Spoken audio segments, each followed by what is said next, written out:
Bem, gente, nesse vídeo eu vou falar de uma das doutrinas mais interessantes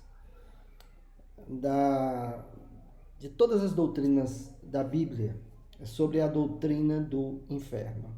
E eu vou refutar o professor Fábio Sabino, que ele faz um vídeo, uma live, na verdade, e demonstrando que o inferno não existe. E eu gostaria então de refutá-lo, aproveitando para demonstrar a importância dessa doutrina e que o inferno realmente existe. Bem, antes eu gostaria de me apresentar, porque eu sei que esse vídeo pode chegar a muitas pessoas que têm acesso ao professor Fábio Sabino. Eu, apesar de não exercer, eu sou pastor, me congrego na Igreja Batista, sou formado em teologia, tenho mestrado em teologia exegética pelo Anderson Jump Mackenzie, sou formado em letras, tenho mestrado e doutorado em educação e tenho licenciatura em filosofia. Sou professor da universidade, professor adjunto da universidade, curso de letras, pedagogia. E antes eu gostaria de fazer uma observação que o que eu estou fazendo aqui, esse vídeo, aliás, não é nada pessoal contra a pessoa do professor Fábio Sabino, mas é contra as suas ideias, que são muito heréticas e não ortodoxas para a Igreja de Cristo. Então, eu deixo bem claro que não é nada pessoal contra a pessoa do professor Fábio Sabino. Antes também, eu gostaria de falar de duas falácias de hereges. A primeira falácia de um herege é que ele tenta blindar os seus ensinos com a sua própria autoridade. Em que sentido? Desqualificando todos os demais. Desqualificando todos os demais. Dizendo então que somente ele tem autoridade para falar aquilo que está defendendo. Segundo, ele tenta minar a Bíblia. Porque se ele mina a Bíblia, que é o único referencial com a autoridade de palavra de Deus, fica a palavra dele, porque não tem referencial nenhum. Se não tem referencial nenhum, resta o que ele está dizendo. Então ele precisa minar as Escrituras, minar a Bíblia. No entanto, o que eu vou falar sobre a pessoa, sobre os ensinos do professor, não sobre a pessoa, mas sobre os ensinos do professor Fábio Sabino, eu vou comprovar aqui. Primeiro eu vou dizer que ele desconhece, isso eu vou comprovar, ele desconhece teologia bíblica, ele desconhece grego, ele não sabe grego, ele sabe apenas pronunciar palavras, mas ele não sabe a gramática grega, a sintaxe grega. Ele não sabe sobre linguagem, sobre linguística, ele não sabe sobre figuras de linguagem, ele não sabe sobre hermenêutica e ele não sabe crítica textual.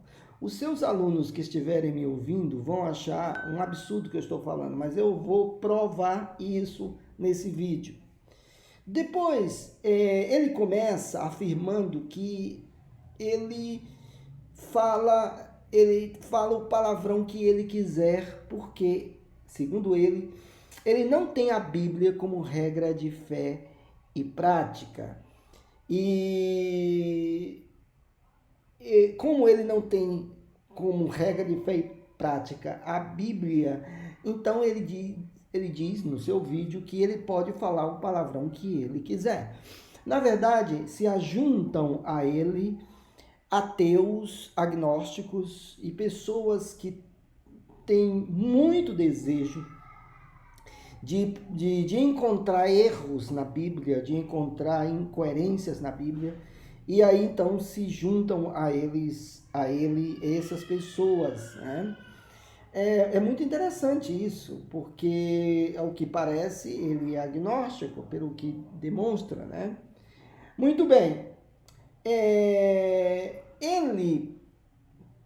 Ele afirma que o que ele está ensinando não tem nada a ver com fé, mas é comprovado, ele comprova.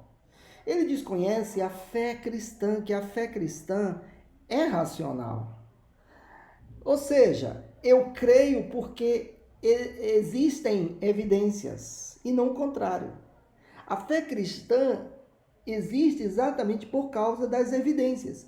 Em Hebreus fala exatamente isso. A fé é o firme fundamento.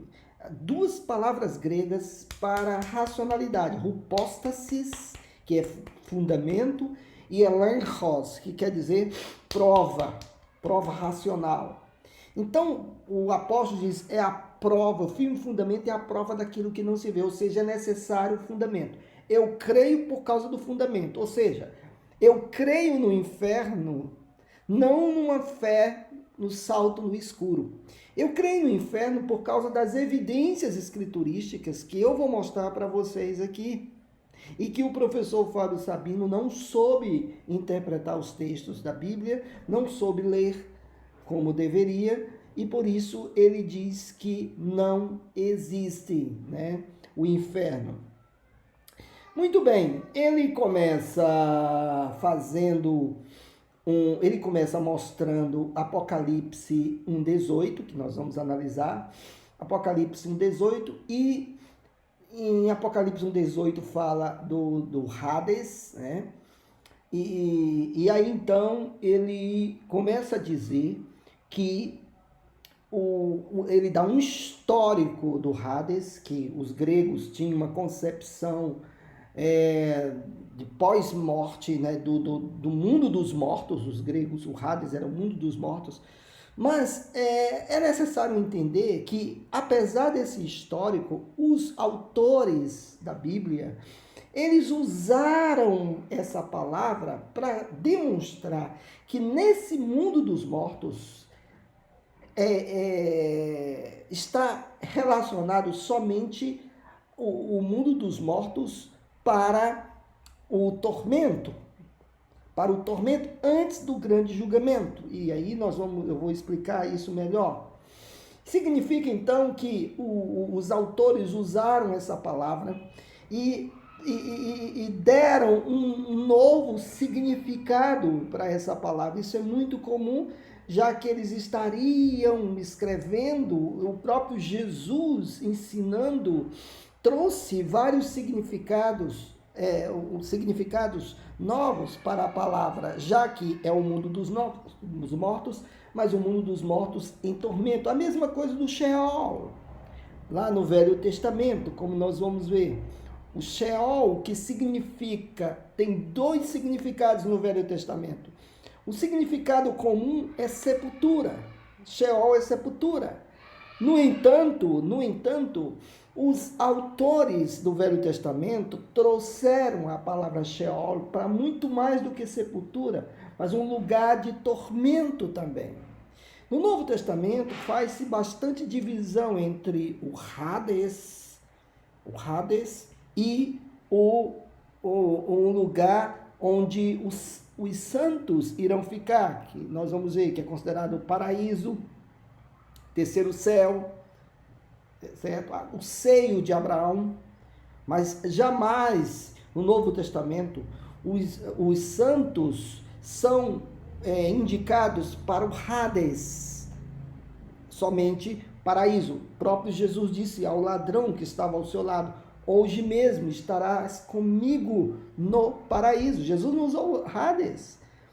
E nós vamos ver outros textos que demonstram isso. Muito bem. Mas antes de entrarmos em Apocalipse 1:18, nós vamos analisar Apocalipse 1, verso 1, porque ele coloca por terra a revelação do Apocalipse dizendo que aquela revelação foi dada por Deus, de Jesus Cristo, mas foi dada por Deus. E como pode ser uma revelação? Ou seja, ele desfaz o que está na própria literatura, sem nenhuma comprovação, sem nenhuma base. Mas vamos analisar primeiramente Apocalipse 1:1 e vamos ver sobre isso. Mas antes também ele afirma que o Apocalipse só foi considerado, estar no cânon depois, lá muito tarde, né, depois do século III, mas isso não é verdade. O Dr. F. Bruce, um dos grandes historiadores de manuscritologia, ele fala exatamente que no final do segundo século, o fragmento Muratori colocava Apocalipse junto com os demais livros do Novo Testamento. No fim do segundo século, ou seja, bem recente, porque Apocalipse foi escrito no final do primeiro século. Orígenes, no fim do segundo século para o terceiro, ele coloca o livro do Apocalipse junto com outros demais livros do Novo Testamento. Então, o que ele falou aí não é verdade. Eu estou provando para vocês que não é verdade. Eu disse que ele não conhece crítica textual. Muito bem, vamos analisar Apocalipse 1:1. Apocalipse, eu vou colocar Apocalipse 1:1, certo? Que diz o seguinte: Apocalipse Jesus Christus Edoken autor Theos Dexai, Tos Dulos autor Hadegenestai Tachei, Kai Semane, Apóstoles de Ato Gelo, Autu Todolu, Autu Ioanei. Prestem atenção, gente. Diz aqui, revelação de Jesus Cristo, que Deus, que Deus lhe deu, Edoken. Aqui eu digo que ele não sabe grego. Eu estou provando que o professor Fábio Sabino não sabe grego. Por que ele não sabe grego?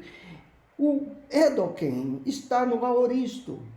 O aoristo é um tempo grego pontilhar, ou seja, aconteceu uma vez por todas. É o nosso pretérito perfeito no português. Então, o que acontece? Quando diz que é revelação de Jesus Cristo, que Deus lhe deu, veja, está no aoristo. Por que Deus lhe deu? Porque Jesus, na sua humilhação, Deus, um dos aspectos da humilhação é que ele não sabia o tempo e a época da sua vinda. Ele mesmo disse, nem os anjos, nem o filho saberia, por causa da sua humilhação.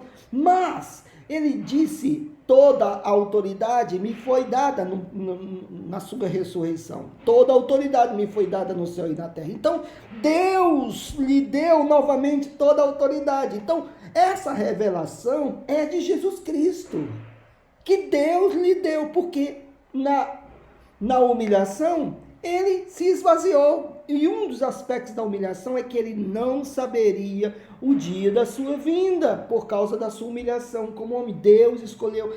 Foi um aspecto da humilhação. Eu poderia falar sobre a cristologia num outro evento, estudo, e explicaria melhor sobre isso. Então, por que diz Apocalipse de Jesus Cristo, Apocalipse de Jesus Cristo, Edoken autor Theos. Por quê? Porque Deus lhe concedeu, quando ele ressuscitou, toda a autoridade me foi dada no céu e na terra. Portanto, o Apocalipse é uma revelação de Jesus Cristo, foi Jesus que revelou. A revelação é de Jesus Cristo. E ninguém pode negar isso. É revelação, e é o texto que diz. É o próprio Jesus que falou, revelação de Jesus Cristo. Jesus falou a João, diz, essas palavras, aquele que acrescentar algumas palavras desse livro, aquele que tirar, será réu de juízo. Então Jesus falou a João, é revelação de Jesus Cristo. Agora você escolhe ou acreditar na Bíblia, na revelação de Jesus Cristo, ou no professor Fábio Sabino, que não sabe nem grego, né? Vamos lá. Ele cita Apocalipse 1,18. Vamos lá para Apocalipse 1,18, que diz assim, ó. Eu vou traduzir, estou lendo os textos em grego, só em grego, tá? Aqueles que não sabem, né, por favor, podem acompanhar, mas eu estou lendo aqui, ó. Apocalipse 1,18, mas eu estou lendo a partir do verso 17. E quando o vi, João está falando, né? Quando o vi, caí perante os seus pés, como morto. E ele pôs a sua destra, ou a sua mão direita, nas traduções da mão dele, mas sua destra, sobre mim, dizendo, não temas, não temas. Eu sou o primeiro e o último, Hoprotos, Kai Hoer, Ratos. Daqui que vem o nome escatologia, Ratos, o último. Eu sou o primeiro e o último. Aí diz aqui no verso 18. E aquele que vive, e aquele que vive. E estive morto. E eis que eu vivo pelos séculos dos séculos. Amém. E eu tenho as chaves Tars, Creis, Tu, Thanato, Cai, Tu, Rado. E eu tenho as chaves da morte e do inferno, né? Bem, ele diz que essa frase, as chaves da morte e do inferno, que essa expressão vem de uma mitologia, né? Vem de uma mitologia, tanto as chaves da morte e do inferno, como eu sou o alfa e o ômega, o princípio e o fim, ele diz que vem de uma mitologia. O que o professor desconhece um dos aspectos da textualidade fundamental. O professor desconhece o que é intertextualidade. O que é intertextualidade? Isso acontece com todo tipo de texto, com todo tipo de linguagem. Significa que autores usam expressões conhecidas para o seu texto, para que eles possam comunicar sua mensagem. Isso é chamado intertextualidade. Ou seja, embora que possa ter tido essa linguagem, né, vamos dizer, nos textos gregos apócrifos, os autores usam esses textos para falar a mensagem. A mensagem. Ou seja, se alguma deusa, se alguém escreveu que alguma deusa tem as chaves da morte, e Jesus, porque é Jesus que está falando, né? E Jesus usou essa chave, eu tenho a chave da morte, né? E do Hades. Se Jesus está falando, ou seja, ele usou uma intertextualidade. E não significa que isso aí veio do mito. Não significa que isso aqui é uma imitação do mito. Não, é chamado de intertextualidade. Acaso, por exemplo, Flávio Joséfo, ele usou a literatura estoica para falar que Deus é o primeiro e o último. O Altíssimo é o primeiro e o último. E Flávio Joséfo usou da literatura, a intertextualidade da literatura estoica. É comum acontecer isso em toda literatura, em todo escrito. Isso é chamado de intertextualidade. O professor não sabe isso. Então, como por ter algum aspecto da linguagem, porque está falando da linguagem grega, como posso dizer que isso era simplesmente um texto mitológico? Não posso. Ou seja, Jesus estava usando uma linguagem chamada intertextualidade. Ele pega expressões que eles já usavam. Paulo usou muito isso. As palavras gregas todas são cheias de intertextualidade, né? Por exemplo, e no Velho Testamento também, por exemplo, quando Paulo fala em Colossenses sobre os anjos, quando Paulo fala sobre ele vamos dizer, a habitação, toda a divindade habita nele. Paulo estava usando a intertextualidade daquilo que eles conheciam ali na região de Colossos, das linguagens heréticas. O que Paulo está dizendo? Olha, o que vocês sabem dos deuses, esse é o verdadeiro. Esse é o verdadeiro.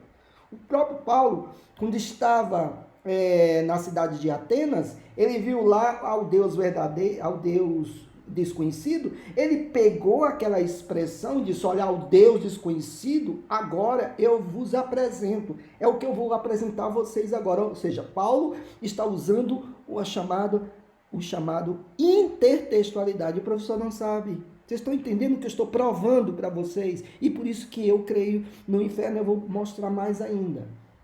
Então, vejam bem, ele diz também o seguinte, que Hades era um deus, realmente era um deus grego. E como é que pode estar na Santa Bíblia? Meu Deus, que desconhecimento!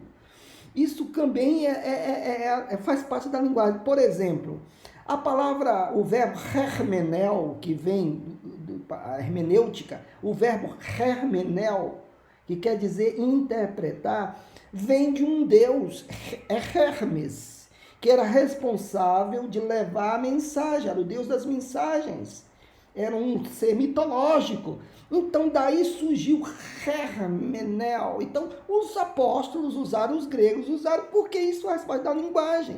Outra palavra é Elohim. Elohim era usado para deuses, usado para demônios, e Deus usou para ele. No princípio, criou Deus, Elohim, os céus e a terra. Então, o professor desconhece essa parte da linguagem que faz parte. Os autores usaram palavras de homens, palavras mitológicas, mas não significa que o texto seja mitológico. Eles usaram palavras. Assim como os escritores usaram palavras mitológicas. Por exemplo, no nosso momento, nós usamos o verbo deletar. Deletar é um neologismo, até porque vem da internet, vem da informática. E aí, então, entrou no dicionário deletar. Portanto, minha gente, ele desconhece esse artifício. Outra coisa interessante, sobre o alfa e o ômega e o princípio e o fim, o profeta Isaías já falava isso 500 anos antes de Cristo.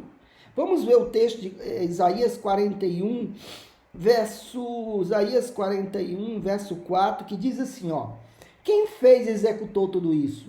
Aquele que desde o princípio tem chamado as gerações à existência. Eu, o Senhor, que aqui é Yahvé, o primeiro e com os últimos, eu mesmo. No texto hebraico, diz assim, está dizendo aqui, o Senhor Adonai, né, Yahvé, o primeiro e dos últimos eu sou, porque isso aqui é um adjetivo no plural, né, de último, Aharonim. Então vejam bem, o próprio Isaías está dizendo aqui que o próprio Deus se revela a Isaías como o primeiro e o último. O primeiro e o último, muito antes, 500 anos antes de Cristo, né? Deus já se revelava como o primeiro e o último. Mas, mesmo que os autores usassem lá no Apocalipse, o próprio Jesus, porque ali é a revelação de Jesus Cristo, ele estava usando uma intertextualidade. Isso é muito comum nas literaturas. Não significa que o texto é mitológico, mas ele está usando da linguagem mitológica, da linguagem que eles conheciam, para exatamente falar sobre si mesmo. Muito bem, vamos então, ele ri, né, do texto que afirma que a morte e o inferno serão lançados no lago de fogo, Apocalipse 21:14, ele chega a rir, dizendo que como é que pode a morte e o inferno, que é o Hades, né, que é o Hades, a expressão Apocalipse 21:14, é o Hades, né? Ele ri dizendo que como é que pode que a morte e o inferno serão lançados no lago de fogo? O professor desconhece uma das figuras de linguagem chamada metonímia.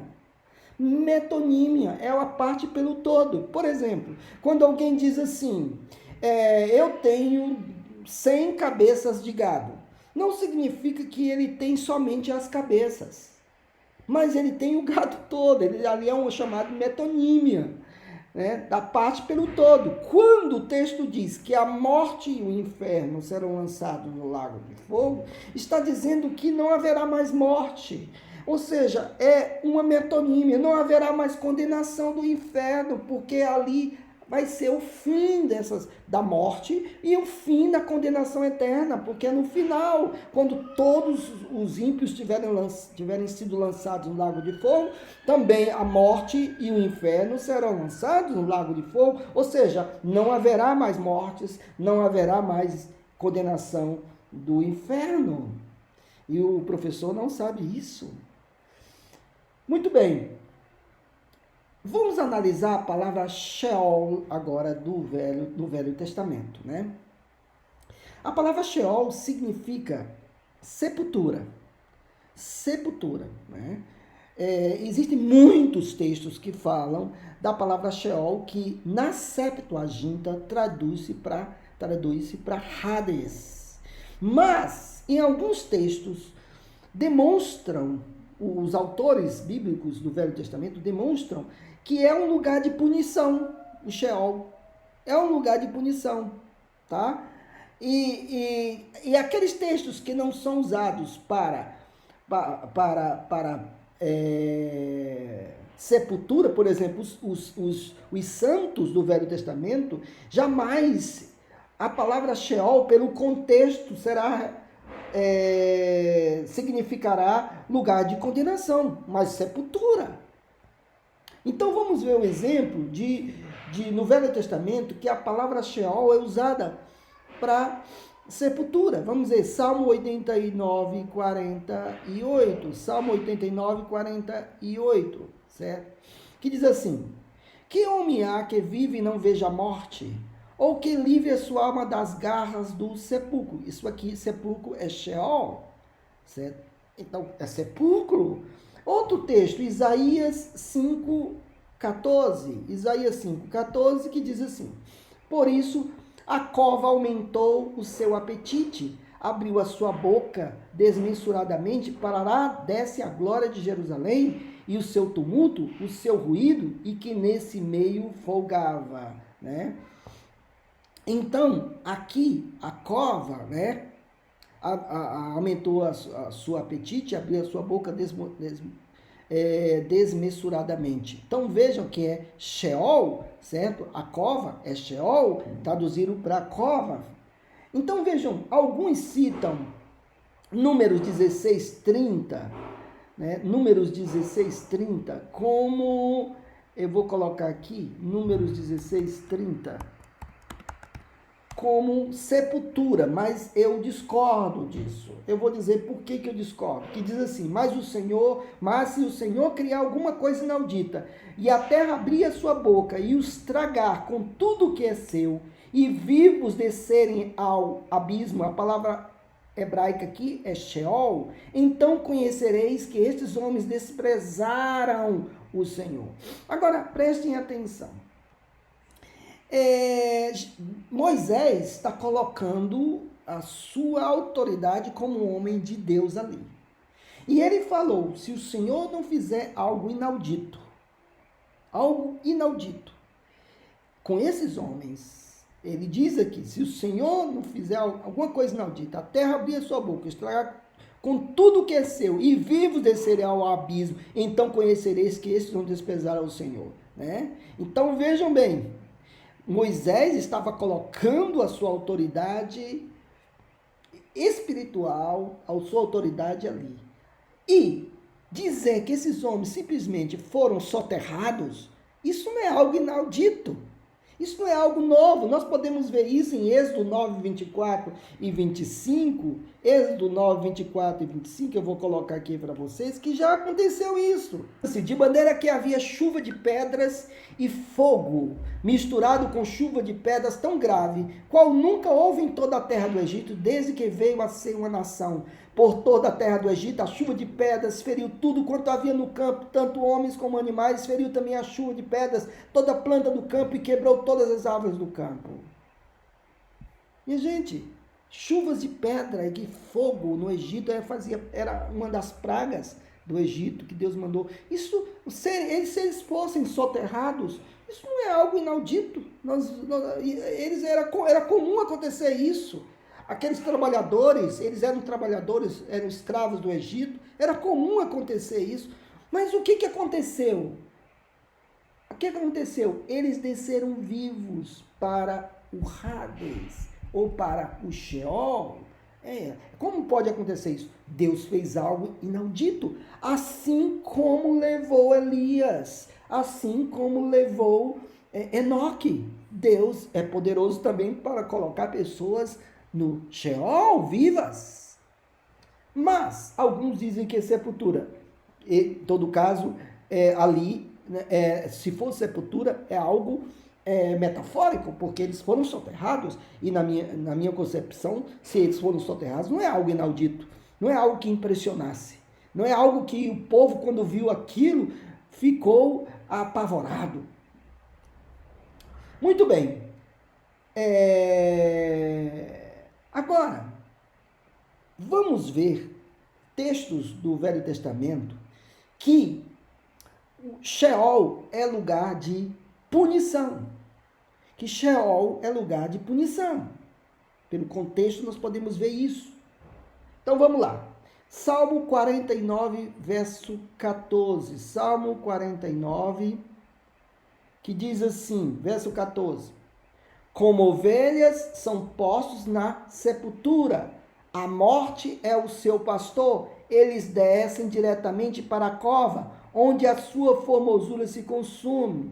A sepultura é o lugar em que habitam. Essa sepultura aqui é Sheol. A sepultura é o lugar. Foi traduzido por sepultura. No entanto, pelo contexto aqui, poderia ser traduzido para inferno. Por quê? Veja o verso 15 aqui. Veja o verso 15. Mas Deus remirá a minha alma do poder do Sheol. Aqui é Sheol. Pois ele me tomará para si. Agora, preste atenção.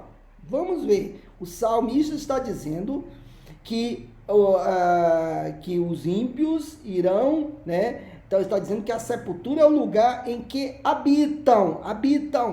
Mas Deus remirá a minha alma, vejam que mas Deus, ele está dentro do contexto, remirá a minha alma do poder da morte, pois ele me tomará para si. Se for sepultura, o salmista estaria falando algo sem nexo, porque todos vão para a sepultura, todos morrem.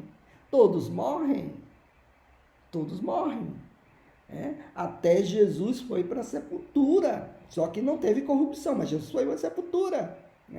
E ele está dizendo aqui, dentro do contexto, que é o Sheol, o Senhor livra a alma dele do poder do Sheol. O contexto está deixando claro que é um lugar de punição, que o Senhor livra a alma dele do poder do Sheol. Vamos lá. Jó 21, verso 7. Jó 21, verso 7, que diz assim, como é, pois, que vivem os perversos, envelhecem e ainda se tornam mais poderosos. Veja que ele está falando dos perversos. Vamos ver agora o verso 13.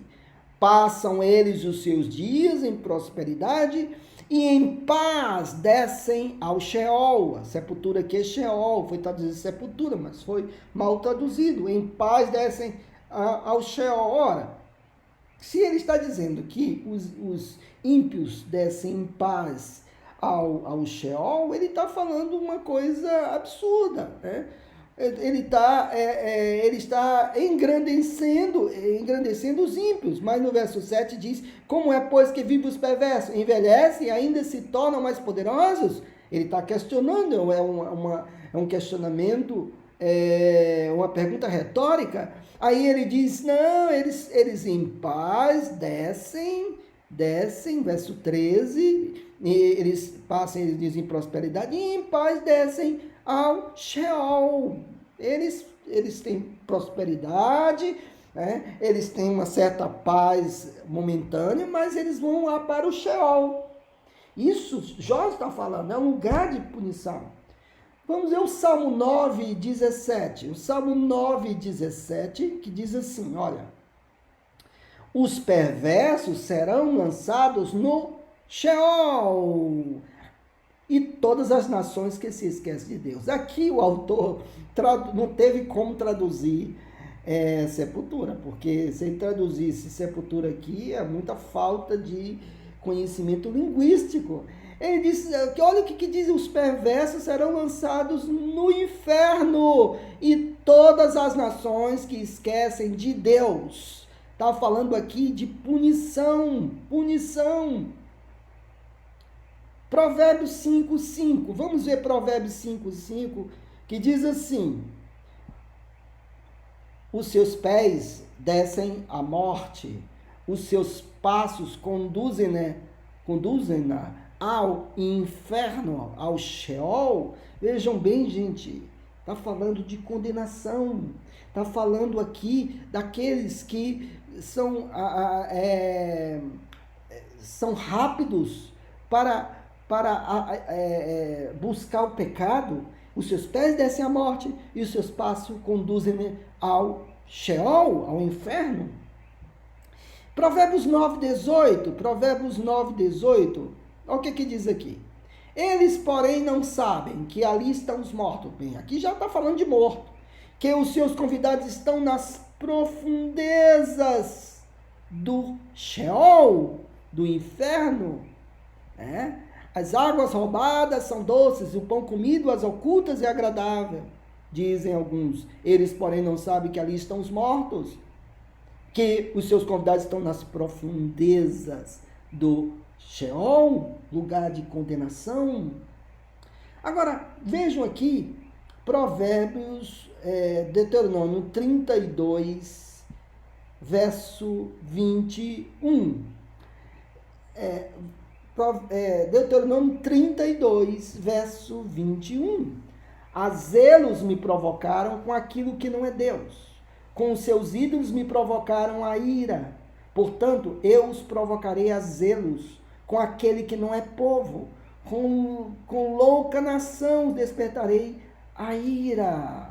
Com louca nação despertarei a ira. Porque um fogo se acendeu no meu furor e arderá até o mais profundo do Sheol.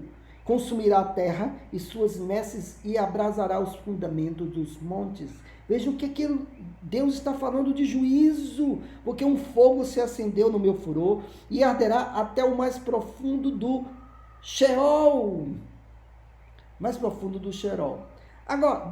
Agora eu vou dar 2 textos do Velho Testamento que Sheol está relacionado à palavra Abaddon, que quer dizer destruição. Quer dizer destruição. No Novo Testamento, lá em Apocalipse, é bem claro, Abaddon é destruição tanto no hebraico como no grego, que vem do hebraico. Mas vamos ver, Jó 26:6. Jó 26:6, que diz assim: o além, que é o Sheol, o além está desnudo perante ele, e não há coberta para o Abaddon. Abismo, a destruição. Vejam que isso aqui, gente, é um texto poético e está relacionado à primeira oração. O Sheol está desnudo perante ele. Olha, gente, se aqui significasse simplesmente sepultura, Deus não estaria falando Deus não estaria falando coisa extraordinária, porque existem máquinas hoje que detectam pessoas na Terra, metais na Terra, Deus, a texto está dizendo que Deus, ele vê o além, ou seja, o Sheol está desnudo diante dele, e aí diz, e não há coberta para o Abaddon, né? Não há coberta para o Abaddon, para o lugar de destruição. Claro que está falando de um lugar de tormento aqui, claro que está falando de um lugar onde pessoas que não creem, não criam, iam para esse lugar. Provérbios 15, 11. Vamos ver Provérbios 15, 11, que diz assim: o além, que também é Sheol, e o abismo, que é Abaddon, estão descobertos perante o Senhor. Vejam que os dois aqui, quanto mais o coração dos filhos dos homens. Ele está relacionando o Sheol e Abaddon com o coração dos filhos dos homens. E parece que Sheol e Abaddon são coisas, são etapas, né? Mas são lugares de juízo, lugares de tormento, como faz uma relação com Abaddon. Então, no Velho Testamento, minha gente, nenhum santo se refere a Sheol dentro de um contexto de punição. Quando o Jacó fala, que ele cita, inclusive, esse texto lá de Jacó, foi José, e agora vocês não trarão o meu filho, a minha vida vai para a sepultura, sim, ele vai morrer, isso ele está dizendo, ele vai morrer, não está falando que ele vai para o inferno. Então, o contexto deixa claro que os textos de punição no Velho Testamento Sheol também, mas existe sepultura e os autores bíblicos usaram para a punição. No Novo Testamento, a palavra Hades, que relacionada a Sheol, é usada para punição. Não fala que os santos irão para o Hades. O Hades era lugar de punição.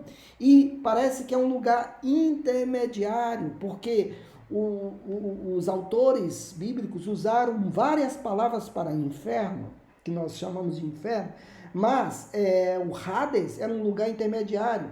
Existem outros lugares que nós vamos ver, como o Geena, que o professor chama Geena, que ele não sabe pronunciar, o Geena, que nós vamos ver que era um lugar do sul de Jerusalém, que era um lixão, que havia constante queima, e todo tipo de lixo orgânico e não orgânico ficavam lá.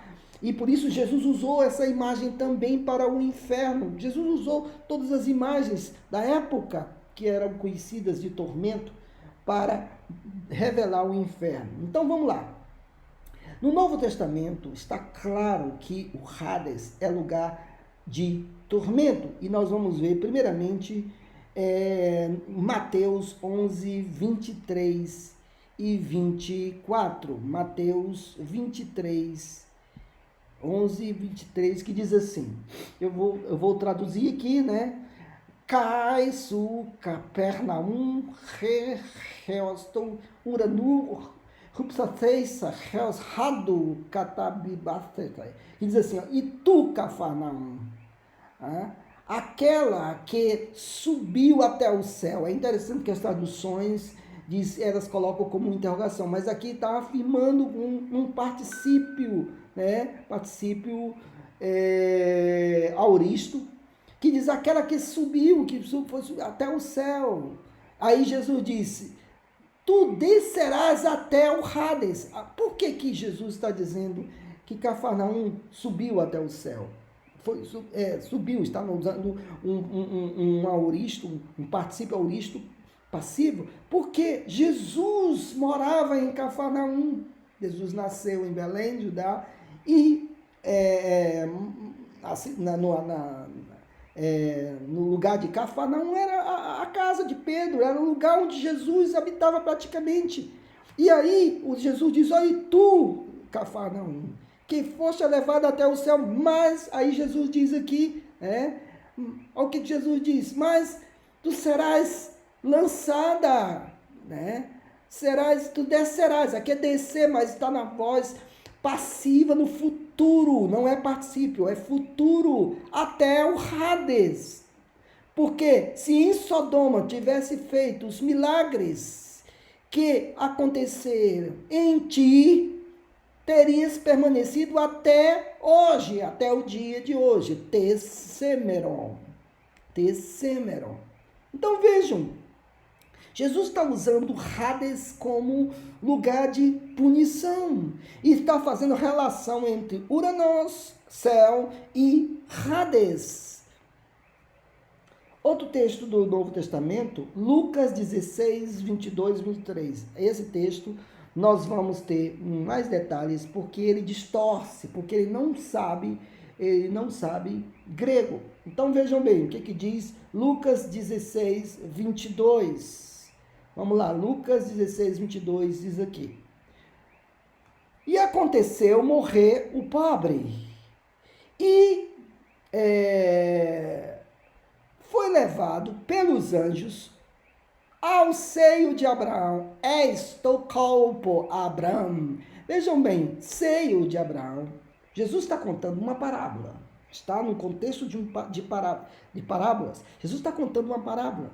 E na parábola usa vários termos que significam.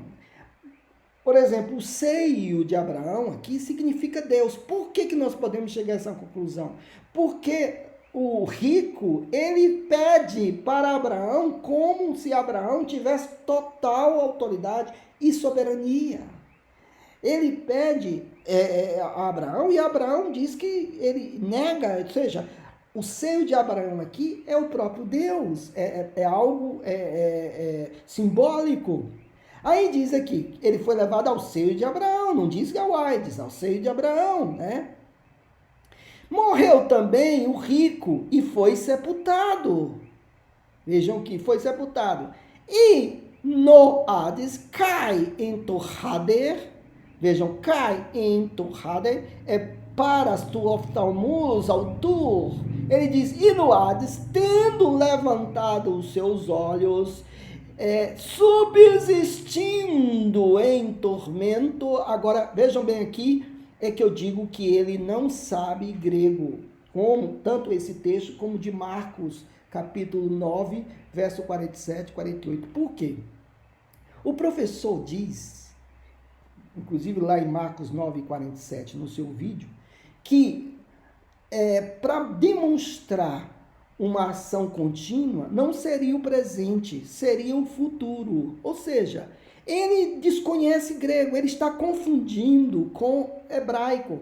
Porque o hebraico, para falar o futuro, é necessário o modo imperfeito. Ou seja, no tronco cal, modo imperfeito, pode-se fazer também o futuro. Ele confunde com a gramática grega, que não tem absolutamente nada a ver. Até um estudante de primeiro ano, um estudante simples, sabe que no grego o que dá uma ideia de continuidade é o presente do indicativo. O professor não sabe isso. Digam para ele que ele não sabe isso. É o presente. E o particípio no presente, mais ainda continuidade. Então, quando o texto diz assim, ruparcon em passanos, subsistindo, estando em tormento, que é traduzido por... Vejam que esse verbo aqui, ruparro, é o mesmo verbo lá em Filipenses, que Paulo diz subsistindo, falando para Jesus, capítulo 2, verso 5 e diante, tende em vós o mesmo sentimento que houve em Cristo Jesus, pois ele subsistindo em forma de Deus, sendo Deus, ruparro é esse verbo, subsistindo. Diz o texto que ele, estando em tormentos, é um particípio presente, ou seja, continuamente. Ele olha Abraão de longe, e Lázaro no seu seio. Em o verso 24 ele diz, e ele, tendo chamado, diz, Pai Abraão, tem misericórdia de mim, manda Lázaro a fim de que molhe a ponta do seu dedo com água e refresque a minha língua, porque, vejam bem, porque estou em tormento nesta chama, ó dunomai, vejam que é presente do indicativo, eu estou sendo atormentado nesta chama, é contínuo, até um simples estudante de grego, qualquer gramática grega, que se você abrir, você que é discípulo dele, aluno, pegue uma gramática de grego, você vai ver que o presente do indicativo é contínuo, e o professor não sabe isso. Isso é muito sério, gente. Vocês estão seguindo uma pessoa que diz que sabe e não sabe, está falando coisas sérias da Bíblia, sem saber o que está dizendo. Então, vejam aí. Ele diz o seguinte, que porque estou sendo atormentado nesta chama. Claro, gente, nesta chama. Esta palavra floxis é usada para punição, usada muito para punição, né? Por exemplo, segundo Tessalonicenses 1, 7 a 8, Paulo fala que o Senhor voltará julgando, punindo os ímpios com chama de fogo. Era usada para punição, ou seja, ele estava em profundo tormento continuamente nessa chama, ou seja, mostrando que ele estava atormentado. Isso é o sentido, né, do texto. Então vejam aqui. Vamos ver outro texto. Outros textos que eu vou falar para vocês agora é que a realidade do inferno não se baseia somente na palavra Hades. E isso é muito grave. Porque você precisa saber que existe um inferno. Eu quero dizer para vocês que eu estou falando isso não é por causa de dízimo, que eu sou professor, não estou em igreja, não ganho dízimo nenhum, eu dou o dízimo.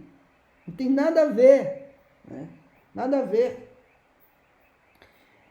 Existem outras palavras usadas para inferno, não somente Hades. Por exemplo, a palavra Geena, que o professor chama Geena. A palavra Geena em Marcos 9, que aí eu vou analisar esse texto, Marcos 9, 47 e 48, vou analisar esse texto, porque ele distorce esse texto por não saber grego.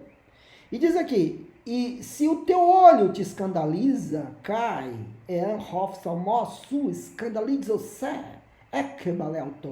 ele diz, se o teu olho te escandaliza, lança-o de ti. É melhor para ti entrar no reino de Deus com um olho que 2 olhos tendo, ou sendo, para ser lançado no inferno de fogo, né? No Esten Geena tu puros. Aí diz no verso 48, Hopo, Skolex, Auton, Teleta, Kai, Topiro, Sbenutai. Aí diz, onde o seu verme não morre, presente do indicativo, não morre continuamente. O presente do indicativo grego é contínuo, o professor não sabe isso. Ele diz que é futuro, ou seja, ele não sabe grego. O futuro, para vocês terem uma ideia, no grego existem 2 tempos verbais que têm a marca de pontualidade. O primeiro é o aoristo, que é o sigma. O sigma é a marca. Por exemplo, todo verbo que está no aoristo, ele tem o chamado sigma do aoristo. E o futuro também. O sigma representa algo pontilhar. Então, o futuro jamais pode ser uma continuidade. Em grego, não. Em grego, não. Ele confunde. Ele está confundindo com o hebraico. Ele não sabe grego.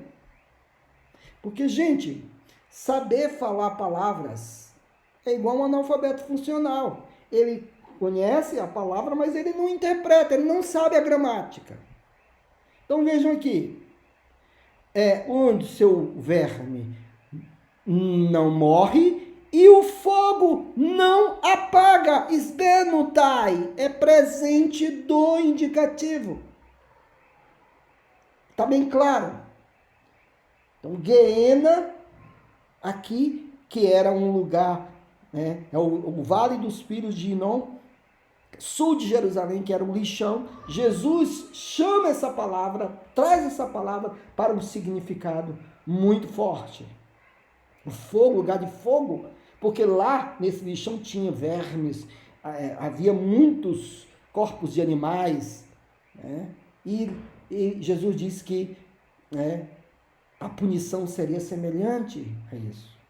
Depois existe a palavra trevas exteriores, que Jesus usa em 25, Mateus 25, verso 30, que diz assim, e ao servo negligente, expulsai o servo negligente para as trevas, estoiskotos tu exotero, para as trevas exteriores, e lá haverá o choro e o ranger de dente. Jesus está falando das trevas exteriores lá no juízo final, porque ele está falando da parábola dos talentos. No final haverá choro e ranger de dentes. É punição, trevas exteriores. Outra palavra para inferno. Depois, palavra punição eterna. Mateus 25, 46, que diz assim, estes irão para o castigo eterno, cola-se, aiônio, castigo eterno, e os justos para a vida eterna. Minha gente, esse texto está muito claro, porque cola-se, aiônio, está falando Jesus está falando então a parábola. E ele diz aqui, então, que na parábola do grande trono, esses irão para o castigo eterno. E ele relacionou e os justos para a vida eterna. Está muito claro, castigo eterno. Para tirar isso, gente, só uma pessoa que não tem inteligência. Punição eterna. Mas também tem tormento dia e noite. Vamos para o Apocalipse. Revelação de Jesus Cristo, hein? Apocalipse 20, verso 10. Apocalipse 20, verso 10, que diz, e o diabo, aquele que os engana, foi lançado para o lago de fogo e enxofre, onde está a besta e o falso profeta, e serão atormentados dia e noite pelos séculos. Estoionas tu aion basanicertontai gemeras kainuptos. Essa expressão dia e noite é uma expressão idiomática para dizer eternamente, continuamente. Pelos séculos, mas não bastou isso, pelos séculos dos séculos. O diabo, a besta, e o texto, no contexto, demonstra aqueles que não estão no livro da vida, serão lançados no lugar de tormento e serão atormentados. Bassanithesontai, serão atormentados dia e noite. Apocalipse 20, 10 deixa claro. Depois, ainda tem o lago que arde com fogo, Apocalipse 21, 8. Apocalipse 21, 8, gente, que diz assim, Apocalipse 21, 8, que diz, e aos mentirosos, incrédulos e pecadores, né, e abomináveis, e assassinos, e impuros, e feiticeiros, e idólatras, e todos aqueles que praticam a mentira, a sua parte é no lago que arde com fogo e enxofre, que é a segunda morte. O lago que arde com fogo e enxofre, isso é uma imagem para demonstrar o sofrimento eterno.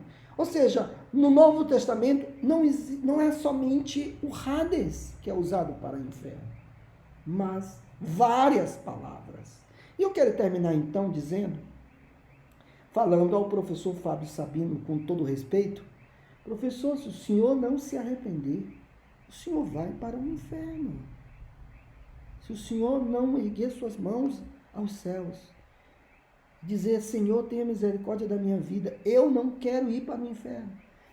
Agora, quem serve a Deus não serve por medo do inferno. Eu não tenho medo do inferno, porque se alguém está em Cristo, nova criatura é. As coisas velhas já passaram, eis que tudo se fez novo.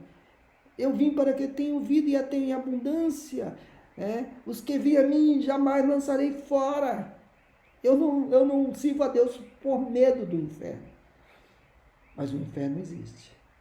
E o inferno é a punição de todo aquele que não reconhece que há inferno e que Jesus veio resgatar os seus do inferno. Deus abençoe.